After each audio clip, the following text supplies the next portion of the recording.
ഒരിക്കൽ റസൂലുള്ളാഹി സ്വല്ലല്ലാഹു അലൈഹി വസല്ലം അദ്ദേഹത്തിന് വേണ്ടി ബർക്കത്തിന് വേണ്ടി ദുആ ചെയ്തു. അദ്ദേഹത്തെ തലോടി.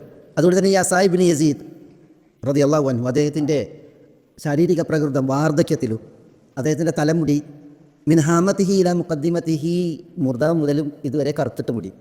എന്നാൽ അദ്ദേഹത്തിൻ്റെ ഈ പെരടി ഭാഗവും പിന്നെ ഈ സൈഡൊക്കെ വെളുത്ത മുടി. ഒന്നാലോചിച്ച് നോക്കി എങ്ങനെ ഉണ്ടാവും? തലൻ്റെ ഈ മുർദാവ് മുന്നു വരെ കറുത്ത മുടി, സൈഡും ബാക്കൊക്കെ വെളുത്ത മുടി, താടിയും വെളുത്തത് ഒക്കെ വെളുത്തത്. അപ്പോൾ അദ്ദേഹത്തോട് ചോദിക്കാൻ ഇതെന്താണ്? അപ്പോൾ അദ്ദേഹം പറയാണ്, ഈ മുർദാവ് മുതൽ മുന്നു വരെ ഒരിക്കലും കറുക്കൂല, നര ബാധിക്കൂല. അതെന്തുകൊണ്ട്? ഒരിക്കൽ റസൂലുള്ളാഹി സ്വല്ലല്ലാഹു അലൈഹി വസല്ലം തങ്ങൾ, ഞാൻ കുട്ടികളോടൊത്ത് കളിച്ചുകൊണ്ടിരിക്കുക ഞങ്ങളുടെ ഇടയിലൂടെ കടന്നുപോയി. അപ്പോൾ റസൂലുള്ളാഹി സ്വല്ലല്ലാഹു അലൈഹി വസല്ലം തങ്ങൾ എൻ്റെ മുർദാവിൽ കൈ വെച്ചിട്ട് ഇങ്ങനെ മുന്നിലേക്ക് തടവി.